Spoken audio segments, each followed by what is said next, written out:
আসসালামু আলাইকুম ওয়া রাহমাতুল্লাহি ওয়া বারাকাতুহু। সম্মানিত ভাই বন্ধুগণ, আপনারা সকলে কেমন আছেন? আশা করি আল্লাহ তাআলার অশেষ মেহেরবানিতে সকলেই ভালো আছেন। আমি আপনাদের সামনে তৃতীয় পর্ব আলোচনা করেছি। তৃতীয় পর্বে আমি যে নিদর্শনগুলো আলোচনা করেছি, এই নিদর্শনগুলোর মধ্যে প্রাকৃতিকতার গন্ধ নাই, প্রাকৃতিকতার গ্রাণও নাই। ওই নিদর্শনগুলোর দিকে তাকাইলে ডাইরেক্ট স্রষ্টাকে দেখা যায়, এবং সেখানে আমি 15 বার স্রষ্টাকে দেখাইছি। সেই নিদর্শনগুলোরই অবশিষ্ট অংশ আমি এই চতুর্থ পর্বে আলোচনা করব। এমন নিদর্শন তো অসংখ্য আছে, যে সকল নিদর্শনগুলিতে তাকাইলে ডাইরেক্ট স্রষ্টাকে দেখা যায়, কিন্তু সকল নিদর্শন তার আলোচনা সম্ভব না। আমি অল্প কিছু নিদর্শন বেছে বেছে আপনাদের সামনে তুলে ধরার চেষ্টা করব।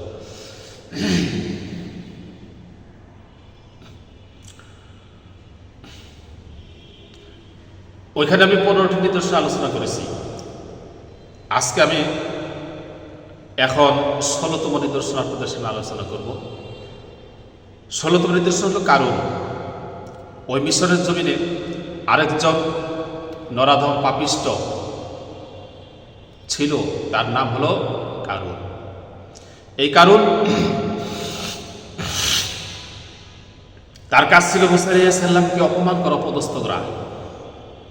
সে একজন পতিত নারীকে টাকা পয়সা দিয়ে, উপহার উপঢৌকন দিয়ে প্রস্তুত করেছে মুসা আলাইহিস সালামের বিরুদ্ধে জিনার অপবাদ আরোপ করার জন্য।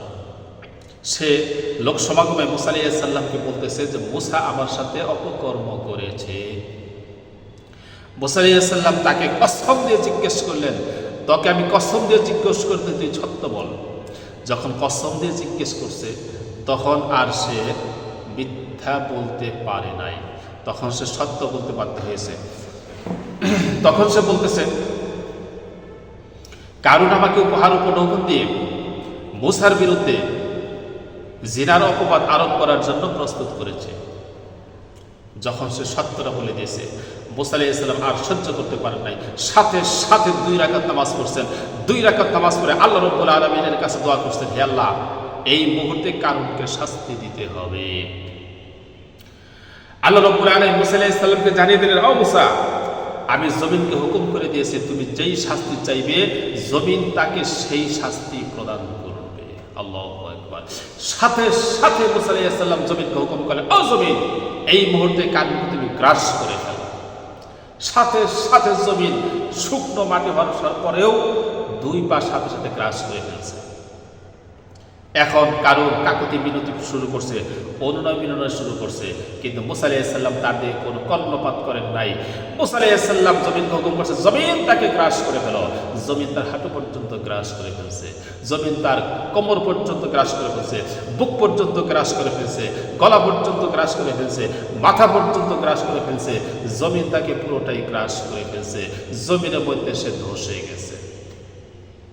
এখন আমার কথা, গাছের কথা বললে বলেন প্রাকৃতিক, মাছের কথা বললে বলেন প্রাকৃতিক, জীবজানো পশু পাখির কথা বললে বলেন প্রাকৃতিক। কারুন যে জমিনের মধ্যে ধসে গেল, এটাও কি প্রাকৃতিক? প্রাকৃতিক ভাবে কারুন জমিনের মধ্যে ধসে গেছে। আগে তো কারুন ধসলো না। মুসা আলাইহিস সালাম যখন জমিনকে হুকুম করলেন গ্রাস করার জন্য, সাথে সাথে জমিন তাকে কেন গ্রাস করে ফেলল? তাহলে বোঝা গেল এটা প্রাকৃতিক নয়, এটা মুসা আলাইহিস সালামের খোদা এই নরাধম পাপিষ্ট কারুনকে জমিনের মধ্যে ধসিয়ে দিয়েছে। এখানে প্রাকৃতিকতার গন্ধ নাই, প্রাকৃতিকতার গ্রাণ নাই, জাররা পরিমাণ, বিন্দু বিসর্গ পরিমাণ এখানে প্রাকৃতিকতা নাই। কাজেই এটাকে যদি আপনারা প্রাকৃতিক বলে চালিয়ে দিতে চান, গোটা বিশ্ববাসী আপনাদেরকে সত্য পাগল আর বদ্ধ পাগল সাব্যস্ত করবে। এখন প্রাকৃতিক যখন বলতে পারলেন না, তাহলে কি ঘটনাটাকে অস্বীকার করতে চান যে না, এই ঘটনা ঘটেই নাই? অস্বীকার করার কোনো সুযোগ নাই। তার কারণ আজ পর্যন্ত কারুনের ধ্বংসাবশেষ ওই মিশরের জমিনে আজ পর্যন্ত রয়ে গেছে সাক্ষী হিসাবে। ধ্বংসাবশেষ আজও পর্যন্ত সাক্ষী হিসাবে রয়ে গেছে। কাজেই তোমরা শুধু ঘরের ভিতরে বসে থাকবা আর বলবা যে এটা হয় নাই, ওইটা হয় নাই, এটা মিথ্যা, ওইটা দেখি নাই, এগুলো বললে চলবে না। আল্লাহ তাআলা কোরআনুল কারীমে তোমাদেরকে হুকুম করছেন, সিরু ফিল আরদ ফানজুর কাইফা কানা আকিবাতুল মুফসিদিন। অবিশ্বাসীগণ, তোমরা জমিনে ভ্রমণ করো আর ঘুরে ঘুরে দেখো এই দুনিয়াতে যারা ফাসাদ সৃষ্টি করতে চাইছিল তাদের পরিণতি কেমনটা হয়েছে। তোমরা ঘুরে ঘুরে দেখো। আল্লাহ তাআলা তোমাদেরকে ঘরে বসে থাকতে হুকুম করেন নাই। আল্লাহ তাআলা তোমাদেরকে বলেছেন ঘর থেকে বের হও আর পৃথিবীর ভিতরে তোমরা ঘুরে ঘুরে দেখো যারা এই দুনিয়াতে ফাসাদ সৃষ্টি করতে চাইছিল তাদের পরিণতি কেমন ভয়াবহ হয়েছে। অন্য আল্লাহ তাআলা বলেন, আফালাম ইয়াসিরু ফিল আরদি ফাতাকুনা লাহুম কুলুবুন ইয়াকিলুনা বিহা আও আযানুন ইয়াসমাউনা বিহা ফাইন্নাহা লা তা'মাল আবসার ওয়ালাকিন তা'মাল কুলুবুল্লাতী ফিস সুদূর। আল্লাহ তাআলা বলেন, তারা জমিনে কেন ভ্রমণ করে না? ভ্রমণ করে আমার রেখে দেওয়া নিদর্শনগুলো কেন তারা দেখে না? যাতে করে তাদের বিবেকগুলো বোধ শক্তি সম্পূর্ণ হয়ে যায়। আল্লাহু আকবার। বিবেকটা যাতে বোধ শক্তি সম্পন্ন হয়ে যায় এবং তাদের কানগুলো যাতে শ্রবণ শক্তি সম্পন্ন হয়ে যায়। আমার ভাইরা, আজকে যারা বলে স্রষ্টা বলতে কিছু নাই, এদের বিবেক বোধ শক্তি হারিয়ে ফেলেছে, এদের কানগুলো শ্রবণ শক্তি হারিয়ে ফেলেছে, যার কারণে এই সমস্ত কথা বলতে পারে। এই কারণে আল্লাহ রাব্বুল আলামিন তাদেরকে হুকুম করেন, তোমরা ঘরে বসে থেকো না, তোমরা বের হও।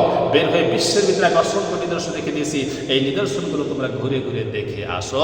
তোমাদের দৃষ্টি প্রখর হয়ে যাবে, তোমাদের কান শ্রবণ শক্তি সম্পন্ন হয়ে যাবে, আর তোমাদের বিবেকের চক্ষু খুলে যাবে, তোমার বিবেকের বোধ শক্তি ফিরে পাবে। কারণের ধ্বংসাবশেষ যেই জায়গায় কারণ ধসে গেছে ওই জায়গা সহ কারণের যে সম্পদ অট্টালিকা ছিল ওই ধ্বংসাবশেষগুলো তোমরা ঘুরে ঘুরে দেখে আসো, তোমাদের বিবেক বোধ শক্তি সম্পন্ন হয়ে যাবে। তাহলে কারণের যে ইতিহাস, এই ইতিহাসের দিকে তাকাইলে স্রষ্টাকে দেখা যায় কিনা? দেখা যায়। এখানে প্রাকৃতিকতার গন্ধ নাই, গ্রাণও নাই।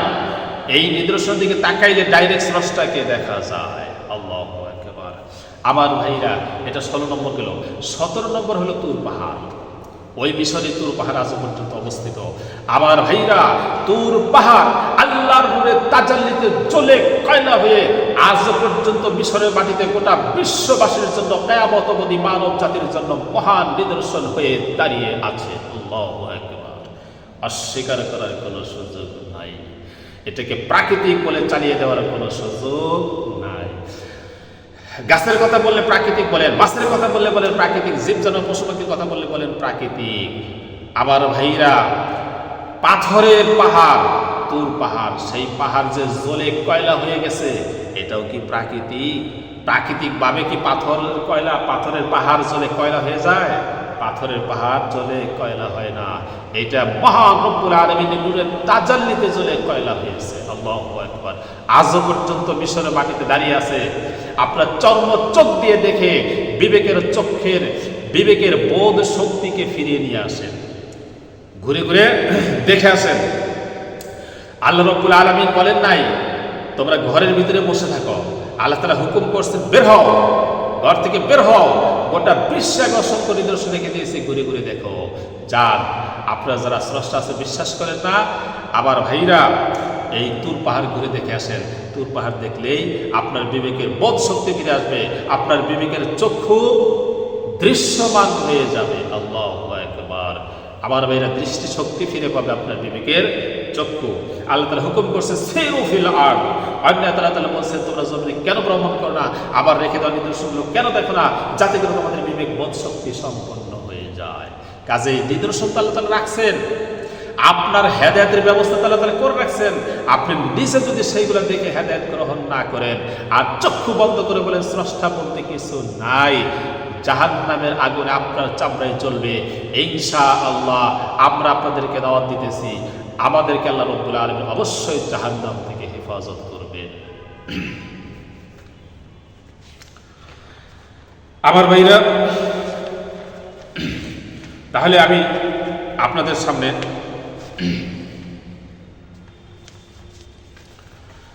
17 নম্বর নিদর্শন তুলে ধরলাম।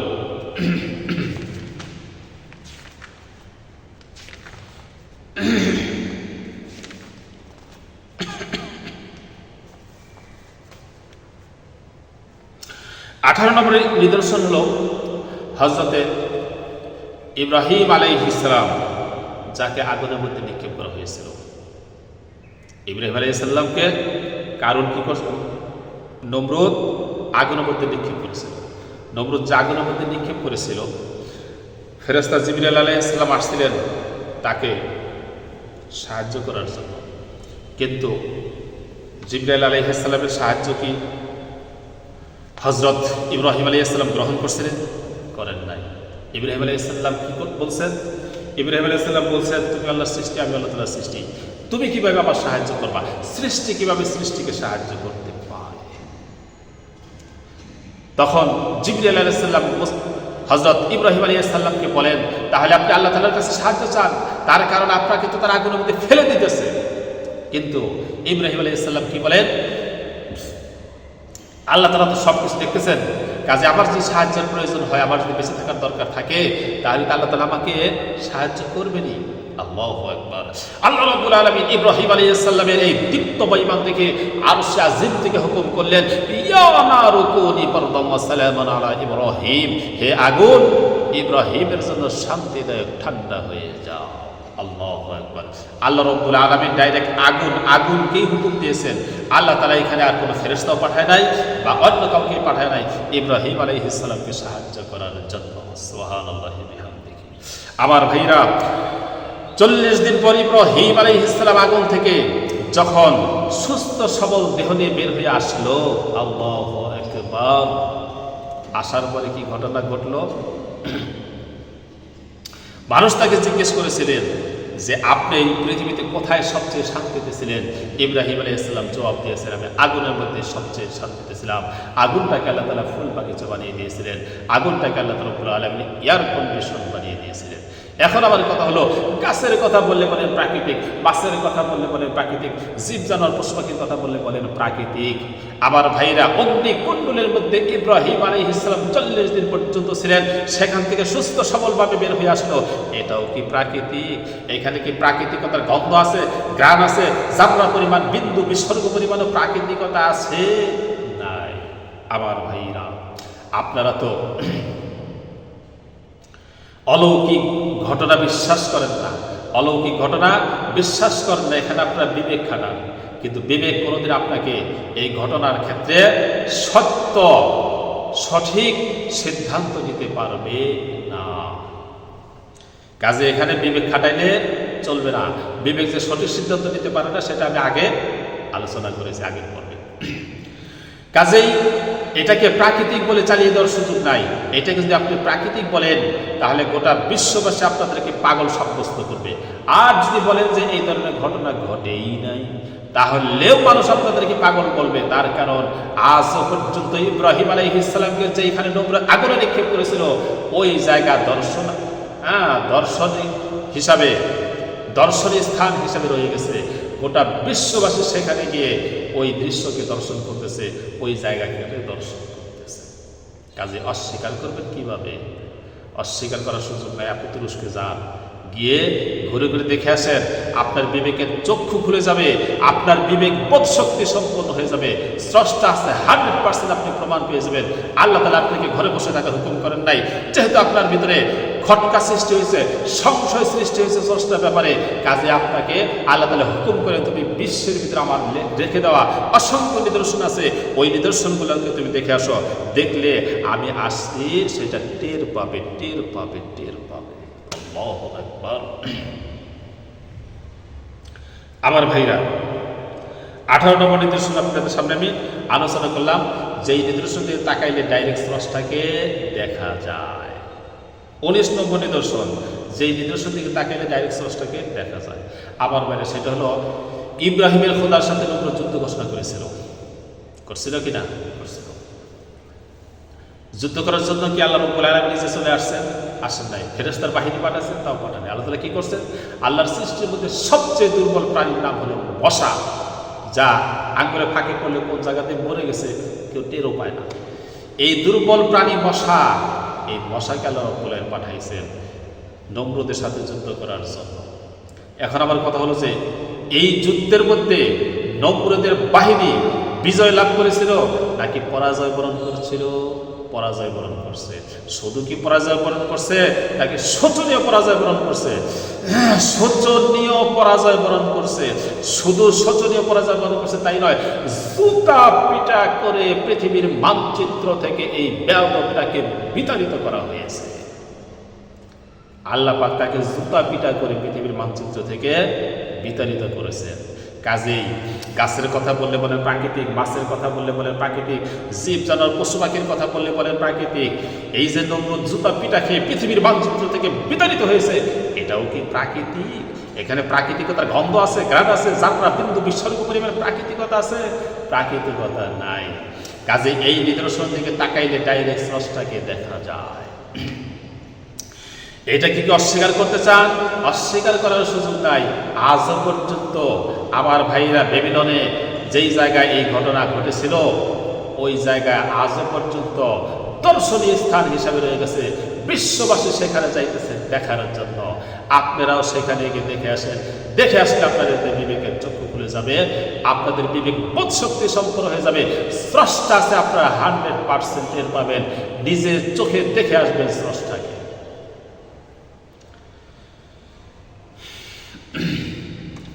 তাহলে স্রষ্টা আছে, তার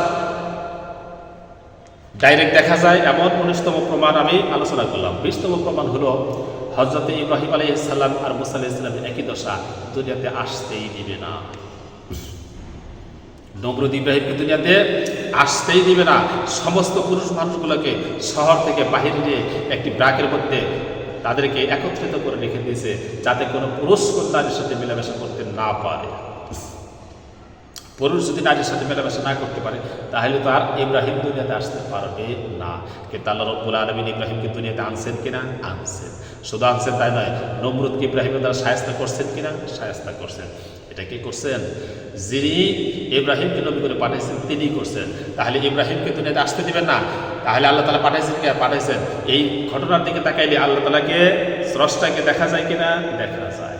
আমার ভাইরা, 21তম নিদর্শন, যে নিদর্শন দিকে তাকাইলে ডাইরেক্ট স্রষ্টাকে দেখা যায়, সেটা হলো ডেড সি, মৃত সাগর। আমার বাইরে যেটা জর্দানে অবস্থিত, ওই সাগর এই পৃথিবীর অন্যান্য সাগরের সাথে একসাথে আল্লাহ তাআলা সৃষ্টি করেন নাই। ওই সাগরটা আল্লাহ রাব্বুল আলামিন পরবর্তীতে সৃষ্টি করেছেন। ওই সাগরটা যে জায়গায় সৃষ্টি হয়েছে, ওই জায়গাতে কিছু নোংরা স্বভাবের লোক বসবাস করত। কি তাদের নোংরা স্বভাব ছিল? তারা পুরুষদের সমকামিতা করত। আল্লাহ রাব্বুল আলামিন তাদের হেদায়েত করার জন্য, তাদের উপদেশ দেওয়ার জন্য হযরতে লূত আলাইহিস সালামকে প্রেরণ করলেন। লূত আলাইহিস সালাম এসে তাদেরকে যথেষ্ট পরিমাণে উপদেশ দিলেন, কিন্তু লূত আলাইহিস সালামের উপদেশ তারা অল্প কিছু মানুষ গ্রহণ করলো, আর বাকি মানুষ গ্রহণ করলো না। আল্লাহ রাব্বুল আলামিন এই জাতিকে শায়েস্তা করার জন্য সিদ্ধান্ত গ্রহণ করলেন। জিবরাইল আর মিকাইল আলাইহিস সালাম বিকালবেলা হযরতে লূত আলাইহিস সালামের বাড়িতে চলে আসলেন। আল্লাহু আকবার। আসার পরে লূত আলাইহিস সালামকে বলতেছেন, আমরা ফেরেশতা, এই জাতিকে শায়েস্তা করার জন্য এসেছি, আপনি আপনার ঈমানদার উম্মতগুলো নিয়ে এলাকা ছেড়ে চলে যান। হযরতে লূত আলাইহিস সালাম রাত্রিবেলায় তার ঈমানদার উম্মতগুলোকে নিয়ে এলাকা ছেড়ে চলে গেলেন। আর জিবরাইল আলাইহিস সালাম শেষ রাত্রে পুরা এলাকার পাখা, মাটির নিচ দিয়ে পাখা ঢুকিয়ে দিয়ে পুরা এলাকাটাকে আসমানের দিকে নিয়ে গেলেন। হাজারে হাজার মাইল উপরে নিয়ে চাকরির মতো উল্টিয়ে দিলেন, যার কারণে এত উপর থেকে যতক্ষণ এত পরিমাণের মাটি ওই জায়গায় পড়ছে, আমার ভাইরা, এত বিশাল এক গভীর সাগরে পরিণত হয়ে গেছে। আর এই জায়গাটা যেহেতু অভিশপ্ত, এই কারণে এই সাগরটা এমন অভিশপ্ত সাগরে পরিণত হয়েছে, এই সাগরের ভিতরে কোনো মাছ, কোনো ব্যাঙ পর্যন্ত জীবিত থাকতে পারে না। আল্লাহু আকবার। আবার ভাইরা, এখন আমার কথা, গাছের দিকে তাকাইলে বলেন প্রাকৃতিক, মাছের কথা বললে বলেন প্রাকৃতিক, জীবজন্তু পশু পাখির কথা বললে বলেন প্রাকৃতিক। এই যে লোহিত, এই যে ডেড সি সৃষ্টি হয়ে গেল, মৃত সাগর সৃষ্টি হলো, এটাও কি প্রাকৃতিক? এখানে কি প্রাকৃতিকতার গন্ধ আছে? প্রাকৃতিকতার গ্রাণ আছে? যারা বিন্দু বিসর্গ পরিমাণে এখানে প্রাকৃতিকতা আছে? প্রাকৃতিকতা নাই। এই নিদর্শনের দিকে, ডেড সির দিকে তাকাইলে ডাইরেক্ট স্রষ্টাকে দেখা যায়। এটা দুনিয়ার কোনো মানুষ সৃষ্টি করে নাই, এটাকে সৃষ্টি করছে তিনি, যিনি লূত আলাইহিস সালামকে নবী করে দুনিয়াতে প্রেরণ করেছিলেন। ওই নবীকে অমান্য করার কারণে, তার উপদেশ গ্রহণ না করার কারণে জাতিকে শায়েস্তা করে ছেড়েছেন হযরতে লূত আলাইহিস সালামের স্রষ্টা। তাহলে আল্লাহ তাআলা আছেন কিনা? আছে। এটা কি প্রাকৃতিক বলে চালিয়ে দেওয়ার সুযোগ আছে? প্রাকৃতিক বলার সুযোগ নাই। এটাকে অস্বীকার করার সুযোগ আছে? অস্বীকার করার সুযোগ নাই। আজও পর্যন্ত সেই ঘটনা ইতিহাসে আছে। আজও পর্যন্ত গোটা বিশ্ববাসী ওই সাগরকে দেখার জন্য যায়। তাহলে বোঝা গেল যে এইটাকে যদি আপনারা প্রাকৃতিক বলে চালিয়ে দিতে চান, মানুষ আপনাদেরকে শব্দ পাগল বদ্ধ পাগল বলবে। আর যদি এটাকে অস্বীকার করতে চান, তাহলেও বিশ্ববাসী আপনাদেরকে শব্দ পাগল বদ্ধ পাগল বলবে। আমার বাইরে এই বিশ্বে যত মুসলমান আছে, যত ইহুদি আছে, আর যত খ্রিস্টান আছে, এই তিন শ্রেণীর মানুষ এই ডেড সিকে আল্লাহ রাব্বুল আলামিন আছেন তার মহা প্রমাণ হিসাবে বিশ্বাস করে। আল্লাহ রাব্বুল আলামিন বানাইছেন সেটা বিশ্বাস করে। বাস্তব প্রমাণ, স্রষ্টা আছে তার বাস্তব প্রমাণ, যার মধ্যে প্রাকৃতিকতার গন্ধ নেই, গ্রাণ নাই। যেই নিদর্শন দিকে তাকাইলে ডাইরেক্ট স্রষ্টাকে দেখা যায়, সেটা হলো হস্তি বাহিনীর ঘটনা, আসহাবে ফিলের ঘটনা। ইয়ামেন থেকে মক্কা ঘরকে ভাঙ্গার জন্য এসেছিল, কাবা ঘরকে ভাঙ্গার জন্য এসেছিল। ইয়ামেনের বাদশাহ আব্রাহা সেই ইয়ামেনের মধ্যে কাবা ঘরের আদলে একটি ঘর নির্মাণ করেছিল, আর তার প্রজাদেরকে বলেছিল এই ঘর অফ করতে হবে। তো কোথায় কাবা ঘর আর কোথায় আব্রাহার নির্মিত ঘর? দুইটা কি কোনোদিন সমান? এটা ধুলিকণা বালিকণার যে মর্যাদা, ওইটা সেই মর্যাদা নাই। এই কারণে মানুষ কি করছে জানেন? ওই ঘরের মধ্যে পায়খানা করেছে।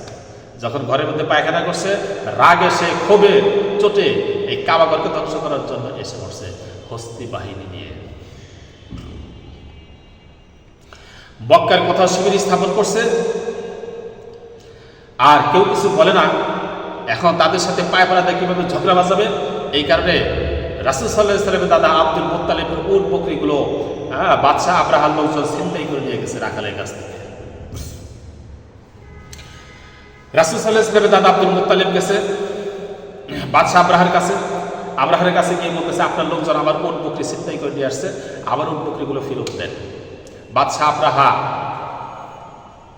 আশ্চর্য হয়ে গেছে। সে বলতেছে, আমি ধারণা করেছি আপনি কাবাঘর সম্পর্কে কিছু বলার জন্য আসছেন, তা দিয়ে আপনি উট বকরির কথা বলতেছেন। তখন রাসূল সাল্লাল্লাহু আলাইহি ওয়াসাল্লাম দাদা বলতেছে, উট বকরিগুলো আবার, এই কারণে আমি উট বকরি সম্পর্কে বলার জন্য আসছি। কাবাঘর আবার নয়, কাবাঘর যার, তিনি কাবাঘর সম্পর্কে সিদ্ধান্ত নেবেন। আল্লাহু আকবার। আল্লাহ রাব্বুল আলামিন সিদ্ধান্ত নিছেন কিনা? আল্লাহ তাআলা সিদ্ধান্ত নিছেন। আল্লাহ তাআলা কোরআন কারিমে বলে দিয়েছেন, তায়রান আবাবিল, ঝাঁকে ঝাঁকে পাখি প্রেরণ করছেন। পাখিগুলো ছিল ছোট ছোট। ওই পাখির মুখের মধ্যে একটি পাথরকণা আর দুই পায়ে দুইটি পাথরকণা, এগুলো নিয়ে তারা আসছে। হস্তি বাহিনী যখন কাবাঘর ভাঙ্গার জন্য আসছে, তখন আবার বাহিনীর উপর থেকে ঝাঁকে ঝাঁকে ফালছে। গুলি যেমন ঢোকার সময় ছিদ্র হয়ে ঢোকে, আর যে দিকে বের হয় দরজা হয়ে বের হয়, ঠিক তেমনই প্রতিটি পাথর কোনাও একই অবস্থা করেছে। মাথার ভিতর দিয়ে ঢুকছে, আর হাতির পিঠ দিয়ে পেট দিয়ে বের হয়ে গেছে দরজা হয়ে। মাথা দিয়ে ঢুকছে ছিদ্র হয়ে, হাতির পেট দিয়ে বের হয়ে গেছে দরজা হয়ে। আল্লাহ তাআলা বলে, ফাজআলাহুম কাআসফিম মাকুল, তাদেরকে চিবানোর ঘাস চিবাইলে মানে যেমন হয়, এদেরকে আল্লাহ রাব্বুল আলামিন এমন ভাবে পর্যদস্ত করেছেন। এখন আমার কথা হলো, গাছের কথা বললে বলেন প্রাকৃতিক, মাছের কথা বললে বলেন প্রাকৃতিক, জীবজন্তু পশুপাখির কথা বললে বলেন প্রাকৃতিক। এই যে হস্তি বাহিনীর ঘটনা, এটাও কি প্রাকৃতিক? এখানে প্রাকৃতিকতা গন্ধ আছে, গ্রাণ আছে, যারা পরিমাণ বিন্দু বিশ্বকোটি পরিমাণ প্রাকৃতিকতা আছে। পাখি, ছোট পাখি, চারাপোটের মতো পাথর, এটা মাথার উপর ফেলে দিলে সেটা কি গুলির মতো কাজ করতে পারে? করতে পারে না। এই পাওয়ার এই পাথরের মধ্যে কে দিয়েছে? ওই ঘরের মালিক দিয়েছে। কে দিয়েছে? ঘরের মালিক দিয়েছে। আর এই তয়রান আবাবিল, যাকে যাকে পাখি, এগুলোকে পাঠাইছে কারা? এগুলো পাঠাইছে ওই ঘরের মালিক। তাহলে ঘরের মালিক আছে কি নাই? ঘরের মালিক আছেন, আছেন, আছেন। কাজে এই ঘটনাটাকে প্রাকৃতিক বলে চালিয়ে দেওয়ার কোনো সুযোগ নাই। যদি আপনারা এই ঘটনাকে প্রাকৃতিক বলতে চান, বিশ্ববাসী আপনাদেরকে শব্দ পাগল বদ্ধ পাগল সাব্যস্ত করবে। আর যদি বলতে চান যে এটা অস্বীকার করতে চান, যে এরকম ঘটনা ঘটেই নাই, তাহলেও বিশ্ববাসী আপনাদেরকে শব্দ পাগল বদ্ধ পাগল ঘোষণা করবে। তার কারণ হল বিশ্বের ইতিহাসে এই ঘটনা স্বর্ণাক্ষরে লেখা আছে। আমার ভাইরা, 23 নম্বর নিদর্শন। 23 নম্বর নিদর্শন হল নূহ আলাইহিস সালামের বন্যা। নূহ নবীর বন্যা। নূহ আলাইহিস সালাম নৌকা প্রস্তুত করছে, আর তার উপর তার সাথে ঠাট্টা বিদ্রুপ করছে নৌকা প্রস্তুত করার সময়। নৌকা প্রস্তুত করার পরে সেটাকে মধ্যে পায়খানা করে পুরো নৌকাকে ভরে ফেলছে। নূহ আলাইহিস সালাম আল্লাহ তাআলার কাছে কাঁদে, হে আল্লাহ, আমার কি উপায় হবে? আল্লাহ তাআলা বলে, তোমার কোনো টেনশন নাই, যা করা আমি করব। এক বুড়ি গেছে পায়খানা করার জন্য, সকল মানুষ পায়খানা করলো, আমি একটু করে আসি। বুড়ি রেখেছে ফেলা দেওয়ার পরে বুড়ি জীবিত হয়ে গেছে। এখন তার এই অবস্থা দেখে সকলেই দেখে যে এগুলো তো ঔষধ, পায়খানা না, এগুলো কি ঔষধ, বল না, এগুলো ঔষধ। সকলেই কলসি ভর্তি করে করে নিয়ে গেছে। শুধু নিচ্ছে তাই নয়, সারা দেশের মানুষ খবর পেয়ে পুরা নৌকা ধুয়ে পরিষ্কার করে সাফ করে নিয়ে গেছে। আল্লাহু আকবার। তাহলে আল্লাহ রাব্বুল আলামিন খেলা দেখাইছেন।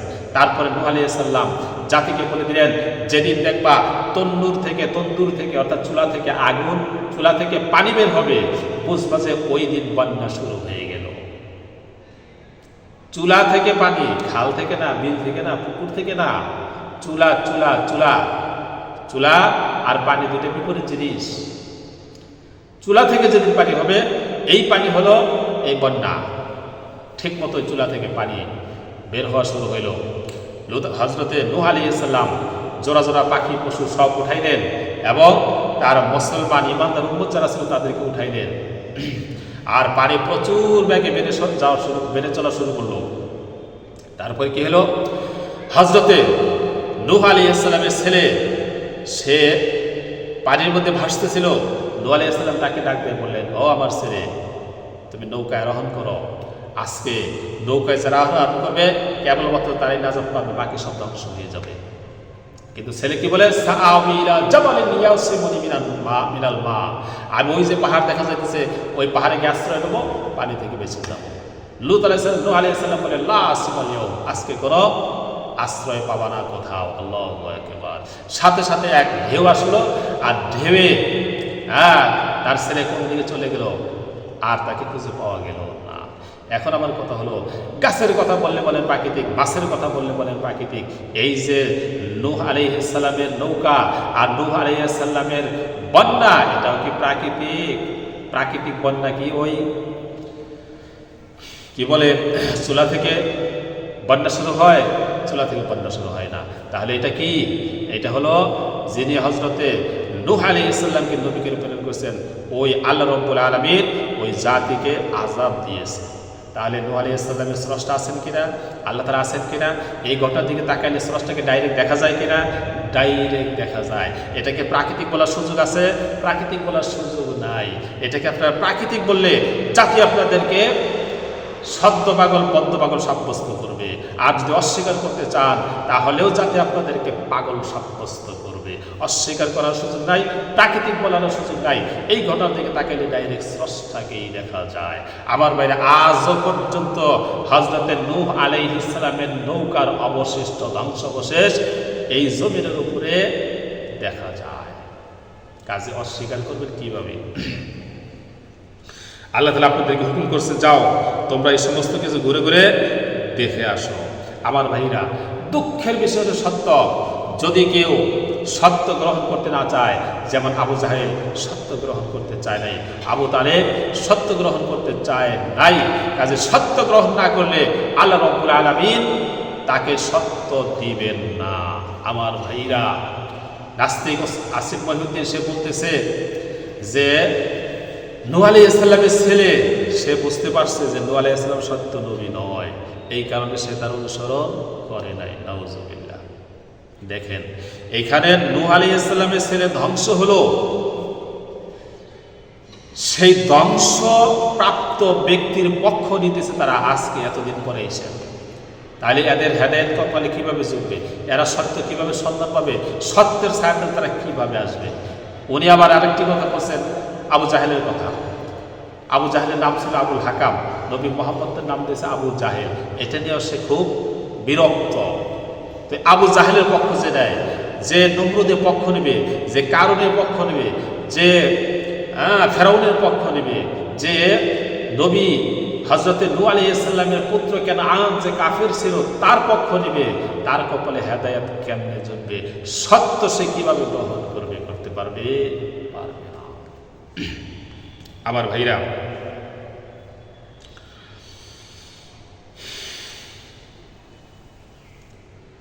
স্রষ্টা আছেন, তার আরেকটি প্রমাণ হলো 24তম প্রমাণ, যেই প্রমাণের দিকে তাকাইলে ডাইরেক্ট স্রষ্টাকে দেখা যায়। সেটা হলো আদ জাতি। আল্লাহ রাব্বুল আলামিন তাদেরকে ধ্বংস করছেন। আল্লাহ তাআলা কোরআনে কারীমে বলেছেন সাবআ লায়ালি ওয়া সামানিয়াতা আইয়াম, 7 রাত 8 দিন তাদের উপরে আল্লাহ তাআলা জড়ো হাওয়া চালাইছে, যার কারণে তারা খেজুর গাছের মতো লম্বা হয়ে হয়ে মরে মরে পড়ে আসছিল। আমার ভাইরা, এই ঘটনাও আল্লাহ রাব্বুল আলামিন ইয়ামিনের ভিতরে এই ঘটনা ঘটেছে, সেখানে তার ধ্বংসাবশেষ এখনো পরিলক্ষিত হয়। কাজে এটা হলো স্রষ্টা আছেন আর মহাপ্রমাণ। এই ঘটনা প্রাকৃতিক কোনো ঘটনা নয়, এটা হলো আল্লাহ রাব্বুল আলামিনের পক্ষ থেকে আযাব। হযরতে সালেহ আলাইহিস সালামের জাতি সামুদ জাতি, এটা হলো 25তম প্রমাণ। তারা সালেহ আলাইহিস সালামের কাছে আবেদন করলো, আপনি যে আল্লাহর নবী, আপনি আমাদেরকে একটি অলৌকিক ঘটনা দেখান, একটা উট আপনার আমাদেরকে ওই পাহাড় থেকে বা পাথর থেকে বের করে দেখান। তখন হযরতে সালেহ আলাইহিস সালাম আল্লাহ তাআলার কাছে দোয়া করলেন, হে আল্লাহ, তারা একটু উট দেখতে চায়। তো উনি তাদেরকে বললেন যে তোমরা উট দেখতে চাও, সমস্যা নাই, এটা দেখানো যাবে, কিন্তু এই উটের সাথে কখনো উটের উপরে জুলুম করা চলবে না, তাহলে কিন্তু তোমরা ধ্বংস হয়ে যাবে। তো পাথর থেকে একটি উট বের হয়ে আসলো, গাভীর উটনি বের হয়ে আসলো পাথর থেকে। তো এই লম্বা ইতিহাস। তারপরে আল্লাহ তাআলা ফয়সালা করে দিলেন যে এই উট তোমাদের যে কূপ, এই কূপের পানি একদিন খাবে, আর একদিন তোমাদের উট এই কূপের পানি খাবে।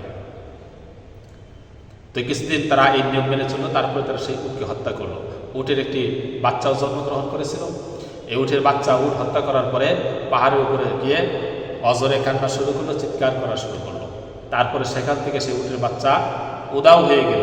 হযরতে সালেহ আলাইহিস সালাম বললেন, অতি সত্য তোমাদের উপরে আল্লাহর আযাব আসতেছে, তার কারণ তোমরা আল্লাহ তাআলার নিদর্শন ছিল উট, সেই উটের সাথে তোমরা গাদ্দারি করেছো, উটকে তোমরা মেরে ফেলেছো, তাদের উপরে আযাব আসছে। এরকম পাথরের বৃষ্টি বর্ষণ হয়েছে, শিলা বৃষ্টি, পাথরের বৃষ্টি বর্ষণ হয়ে ওই জাতিকে আল্লাহ রাব্বুল আলামিন ধ্বংস করে দিয়েছে।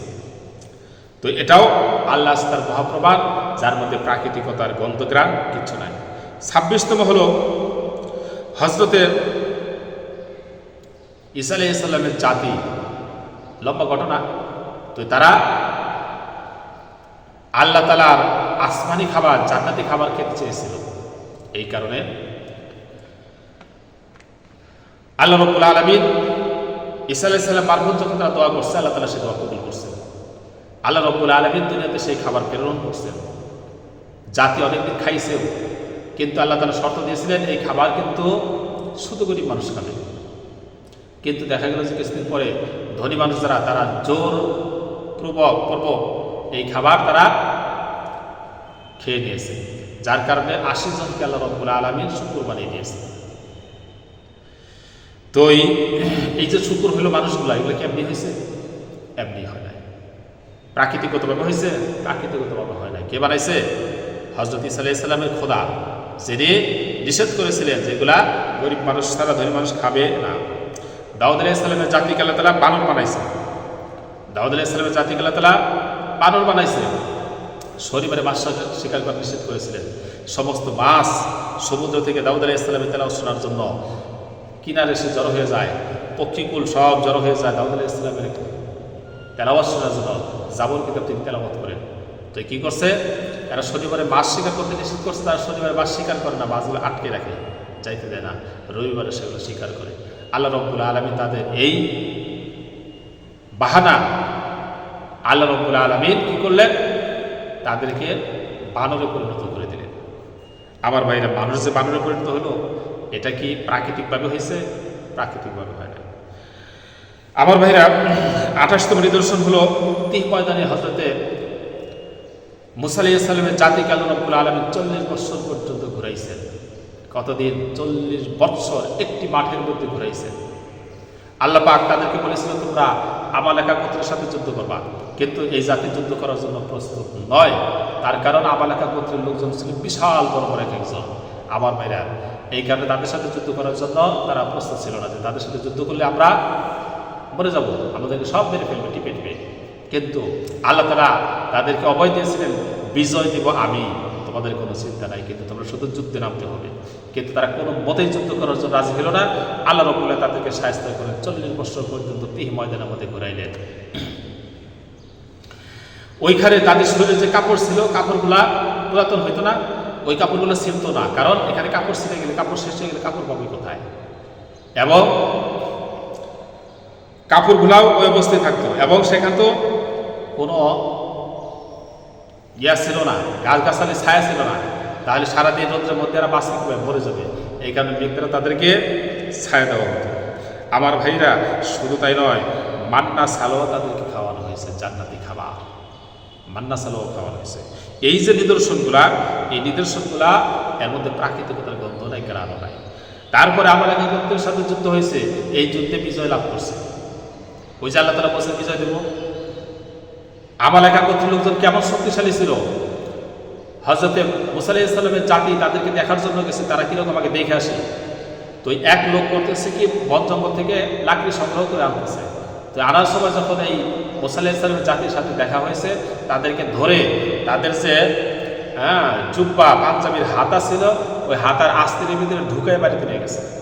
তাহলে বুঝেন যে তারা কি পরিমাণ বড় এবং কি পরিমাণ শক্তিশালী ছিল। কিন্তু বিজয় তো দিবেন আল্লাহ তাআলা। আল্লাহ রাব্বুল আলামিন তাদেরকে বিজয় ঠিক মতো দিয়েছেন।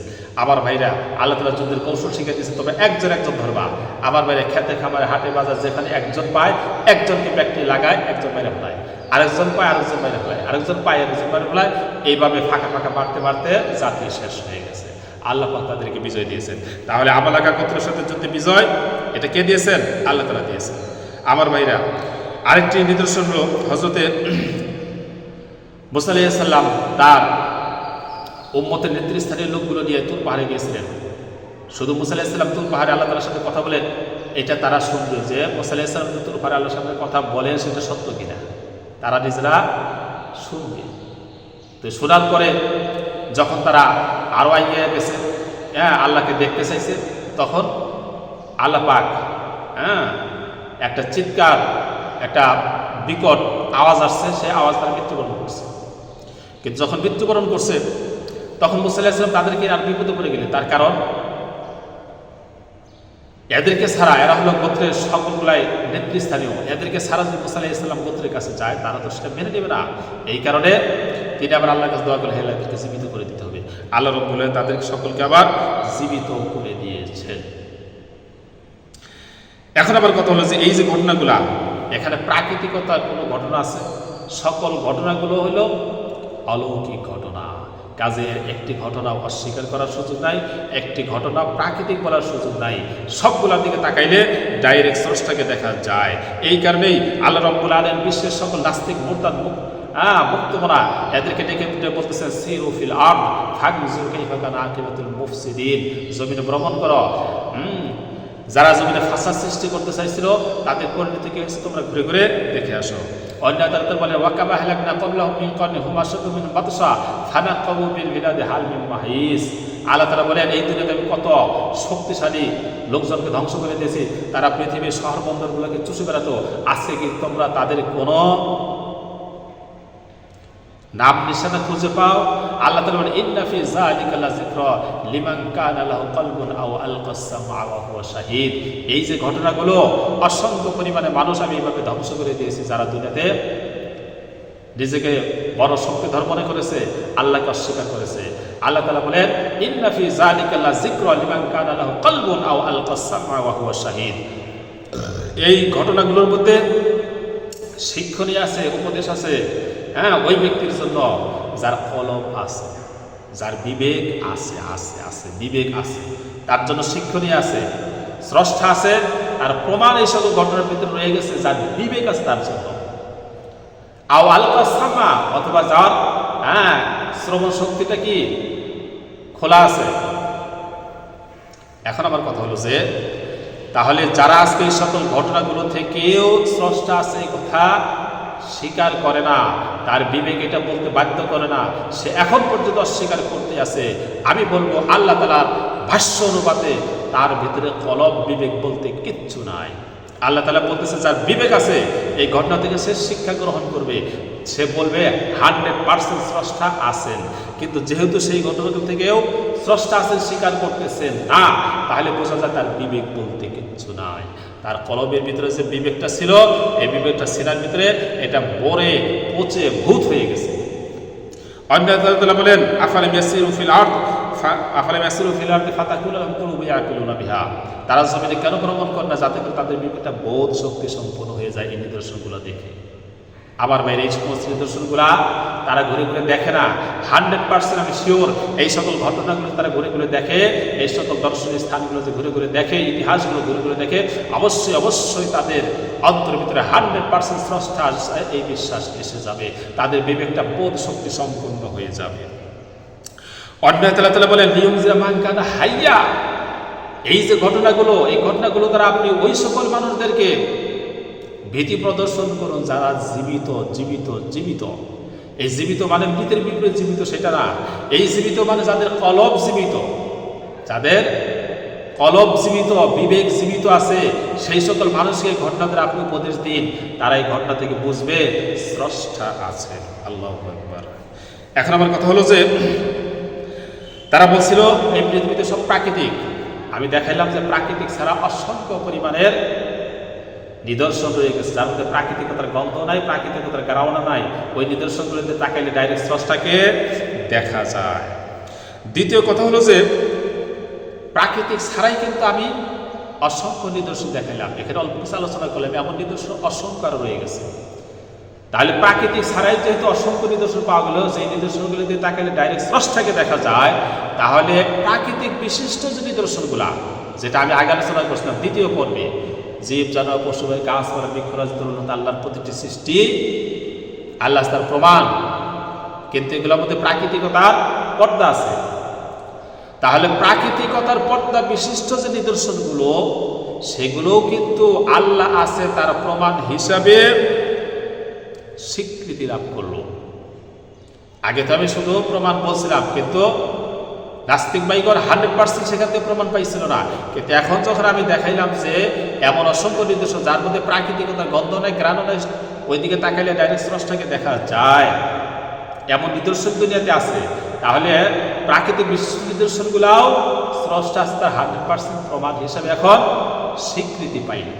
এগুলাও আল্লাহ তার প্রমাণ, কারণ ডাইরেক্ট দেখা যাওয়ার মতো প্রমাণ আছে, তাহলে এগুলো প্রমাণ হবে না কেন? এগুলোও প্রমাণ। আরেকটি কথা হলো যে আজকে আমি আপনাদের সামনে আরো 2-3টি নিদর্শন আলোচনা করি। যেহেতু ডাইরেক্ট স্রষ্টাকে দেখা যায় এমন নিদর্শন দেখাইলাম, এই পৃথিবীতে আল্লাহ তাআলা অসংখ্য সবই নিদর্শন রাখছেন। একটি নিদর্শন হলো যেমন ধরো যে বৃষ্টি, দেখেন আল্লাহ তাআলা মেঘমালা, একটি নিদর্শন হলো মেঘমালা। এই মেঘমালা কোটি কোটি মন পানি আল্লাহ তাআলা উপরে রেখে দিয়েছেন। সারা পৃথিবীর মানুষ যদি চেষ্টা করে 1 ফোঁটা পানি উপরে রেখে দিবে, পারবে না। তাহলে এত মন পানি, হাজার হাজার কোটি মন টন পানি, এগুলো উপরে কীভাবে থাকে ভাসমান অবস্থায়? যদি এগুলা মহাশক্তিধর ক্ষমতাধর যদি এই পানিগুলোকে উপরে আটকে না রাখেন, অবশ্যই এগুলাকে আল্লাহ তাআলা কি করেছেন? মেঘমালা হিসাবে আটকে রেখে দিয়েছেন। এখান থেকে আবার বৃষ্টি বর্ষণ করেন ফোঁটা ফোঁটা। এগুলো ফোঁটা ফোঁটা না হলে যে কলসের মতো ঢেলে দিতেন, তাহলে কি বিশ্ববাসী বাঁচত? সব কিছু ধ্বংস হয়ে যেত। আল্লাহ সাথে সেগুলো ফোঁটা ফোঁটা আকারে দেন। বজ্রপাত, মেঘে মেঘে ঘর্ষণ থেকে কি হয়? বজ্রপাত সৃষ্টি হয়। এটাও আল্লাহ তাআলাই সৃষ্টি করেন। আরেকটা বিষয় হলো বর্ষার পানি। আপনারা কি খেয়াল করেছেন? বর্ষাকালে সারা পৃথিবী ডুবে যায়, বর্ষা শেষ, এই পানি কই যায়? বর্ষাকালে তো সাগরে পানি আর ফুসে উঠে, আর সারা পৃথিবী ডুবে গেল। তাহলে বর্ষা শেষে এই পানিগুলো আবার গেল কোথায়? এই পানিগুলো আল্লাহ রাব্বুল আলামিন তার কুদরত দ্বারা এক জায়গায় জমা করে রাখেন, যেটা বর্ষার সময় ছেড়ে দেন, বর্ষা শেষ হলে আবার তিনি সেটা নিয়ে নেন। আল্লাহু আকবার। আমার ভাইরা, কোরআন কারীমে আল্লাহ তাআলা বলেন বারাজাল বাহরাইন বাইনাহুমা বারাজাল বাহরাইন। আল্লাহ তাআলা বলেন বাইনাহুমা বারযাখুল লা ইয়াবগিয়ান। 2 সাগরের মাঝে আল্লাহ রাব্বুল আলামিন একটি অদৃশ্য অন্তরাল সৃষ্টি করে দিয়েছেন। একই সাথে 2 সাগরের পানি চলতেছে, একটি লোনা আর একটি মিষ্টি। একটি ঘোলা আর একটি স্বচ্ছ, কিন্তু পানি একটি আরেকটির সাথে মিশতেছে না। আমার ভাইরা, এটা সাধারণ কিছু নয়। কেন মিশবে না? কিন্তু এখানে মিশবে না কারণটা কি? মাঝখানে তো কোনো বাহ্যিক কোনো অন্তরালো নাই, মিশে না। তার কারণে স্রষ্টা মিশতে নিষেধ করে দিয়েছে, যার কারণে বাহ্যিক অন্তরাল না থাকলে কি হবে? অভ্যন্তরের অন্তরাল এখানে আল্লাহ তাআলা রেখে দিয়েছেন। আল্লাহ তাআলা হুকুম করে দিয়েছেন পানিকে তোমরা একসাথে চলবে বটে, কিন্তু কেউ কারোর সাথে মিশতে পারবে না। আমার ভাইরা, বছরকে বছর যাবৎ এই পানি একইভাবে চলতেছে সমান্তরালে, কিন্তু একটা একটার সাথে মিশতেছে না। স্রষ্টা রব্বুল আলামিন কোরআনুল কারীমে সেই কথা তুলে ধরেছেন। কাজেই এগুলো কি 100% সত্য। আমার ভাইরা, সৃষ্টি সম্পর্কে, এটাই লাস্ট কথা আজকের জন্য, সৃষ্টি সম্পর্কে মানুষকে সঠিক তথ্য দিতে পারে না। কেন দিতে পারে না? সঠিক তথ্য মানুষ জানে না। এই কারণে সৃষ্টি সম্পর্কে সঠিক তথ্য মানুষকে দিতে পারে না। যেমন ধরেন যে এই যে দুর্যোগ সৃষ্টি হয়, এই দুর্যোগের কারণ কি? যারা বিজ্ঞান তারা কি বলবো? সাগরের মধ্যে পানি সেখানে গরম হয়েছে বা কি হয়েছে, এই কারণে এই জড়ো হওয়া বা জলোচ্ছ্বাস বা ঘূর্ণিঝড় এগুলো হয়েছে। তারা এই কথা বলে শেষ দিনে। কিন্তু ওই জলোচ্ছ্বাসের পানিতে যে গরম হয়েছে, এই গরমটা কেন হলো? ওইখানে যে কারণটা সৃষ্টি হয়েছে, ওই কারণটা কেন সৃষ্টি হলো? কারণ সৃষ্টি হয়েছে সেটা শুধু বলতে পারে, কারণটা কেন সৃষ্টি হয়েছে সেটা কিন্তু বলতে পারে না। কারণটা কেন সৃষ্টি হয়েছে এটা ওই কারণ যিনি সৃষ্টি করছেন তিনি জানেন। কারণ সৃষ্টি করছে কে? কারণ সৃষ্টি করছে আল্লাহ তাআলা। কারণটা সৃষ্টি করছে আল্লাহ তাআলা। আল্লাহ তাআলা বলতেছে যে কারণটা কেন সৃষ্টি করছেন। আল্লাহ তাআলা বলেন, যহরাল ফাসাদু ফিল বাররি ওয়াল বাহরি বিমা কাসাবাত আইদিন নাস। জলে স্থলে যত বিপর্যয় সব মানুষের হাতের কামাই। অর্থাৎ মানুষের আমল যখন খারাপ হয়ে যায়, তখন সাগরের মধ্যে পানি গরম হয় বা সাগরের পরিবেশ গরম হয়, সেখানে ঘূর্ণিঝড় সৃষ্টি হয়। তাহলে এই কারণ কি পৃথিবীর মানুষ জানে? পৃথিবীর মানুষ জানে না। কারণ কে জানে? যিনি সৃষ্টি করছেন তিনি জানেন। তাহলে স্রষ্টা যে আছেন তার প্রমাণ, যেগুলোর মধ্যে প্রাকৃতিকতার গন্ধ নাই, প্রাকৃতিকতার ঘ্রাণ নাই, এমন কোটি কোটি প্রমাণ আছে, অসংখ্য পরিমাণে প্রমাণ আছে। এই যে ঘটনাগুলো আমি বললাম, সারা পৃথিবীতে এই ঘটনাগুলো ছড়িয়ে ছিটিয়ে আছে। মিশরে যান, অসংখ্য পরিমাণে ঘটনা। শুধু মুসা আলাইহিস সালাম যেখানে তার সাথে সাপ নিয়ে জাদুঘরদের সাপের খেলা হয়েছিল, সেই জায়গাও এখন পর্যন্ত রয়ে গেছে। হযরত ইউসুফ আলাইহিস সালাম, যিনি মুসা আলাইহিস সালামের আগে মানুষ, আগের নবী, মুসা আলাইহিস সালামের বেশ কিছু কয়েক মিশরের আগের নবী, উনি তো প্রথম মিশরে গেছেন। ওনার যে ঐতিহ্য, তিনি যে খাদ্য গুদাম বানাইছিলেন বা তিনার যে প্রাসাদ ছিল, এই সব কিছু ধ্বংস অবশেষ এখন পর্যন্ত মিশরের মধ্যে রয়ে গেছে। মিশরের মানুষ সেগুলো অক্ষতভাবেই ওইভাবেই রেখে দিয়েছেন। তারা তো পারতেন এগুলোর ভিতরে অন্য কিছু করার জন্য, করেন নাই। কেন? বিশ্ববাসী কিয়ামত পর্যন্ত দেখবে, এই নিদর্শনগুলো দেখার জন্য আসবে। আর ঈমানদার বান্দাগণ এগুলো দেখে অন্তরের মধ্যে সেই পুরাতন ইতিহাস তাদের অন্তরের মধ্যে জেগে উঠবে। আর যারা স্রষ্টাকে বিশ্বাস করে না, এগুলো দেখে তারা স্রষ্টাকে বিশ্বাস করবে। এই কারণে আল্লাহ তাআলা বলেন, যাও ঘুরে ঘুরে দেখে আসো। ঘরের ভিতরে বসে থেকে চক্ষু বন্ধ করে বলো না স্রষ্টা বলতে কিছু নাই। আল্লাহ তাআলা বলতেছে, যাও ঘুরো, দেখো, দেখলে টের পাবা। তাহলে তোমার চামড়া জাহান্নামের আগুন থেকে রক্ষা পাবে। ঘরের ভিতরে বসে থাকলে রক্ষা পাবে না। আমার ভাইগণ, আমি নাস্তিক মুক্তমনা ভাইদেরকে বলবো, আপনারা বিশ্বের এই সমস্ত ইতিহাসগুলো, ইব্রাহিম আলাইহিস সালামকে আগুনে যেখানে নিক্ষেপ করা হয়েছিল, ইব্রাহিম আলাইহিস সালামের সাথে যেখানে ইব্রাহিম আলাইহিস সালামের খোদার সাথে তারা যুদ্ধ ঘোষণা করেছিল, এই সমস্ত জায়গাগুলো ঘুরে ঘুরে দেখে আসেন। আমার ভাইরা, লূত আলাইহিস সালামের ইতিহাস দেখে আসেন। লূত আলাইহিস সালামের স্ত্রীর ইতিহাস, আল্লাহ পাক তাকে পাথর বানিয়ে রেখেছেন, এখন পর্যন্ত সেটা রয়েই গেছে। কাজে অস্বীকার করবেন কিভাবে? একটা দুইটা যদি হইতে তাহলে একটা কথা চায়, একটা দুইটা তো নয়, হাজারে হাজার, হাজারে হাজার, কয়টা অস্বীকার করবেন? এগুলো প্রাকৃতিক বলারও সুযোগ নাই, অস্বীকার করারও সুযোগ নাই। ডাইরেক্ট স্রষ্টা আছে, তার চাক্ষুষ প্রমাণ চোখ দ্বারা দেখে বিশ্বাস করবেন। তারপরেও যদি চোখ বন্ধ করে থাকেন আর মাথা নিচু করে বলেন যা দেখি না তা বিশ্বাস করি না, বা এই সমস্ত কিছু ঘটে নাই, মনে রাখবেন আপনার চামড়া আপনি জাহান্নাম থেকে না বাঁচাইলে আর কেউ সেটা বাঁচিয়ে দিতে পারবেন না। আজকের মতো আলোচনা এই পর্যন্তই। আসসালামু আলাইকুম ওয়া রাহমাতুল্লাহি।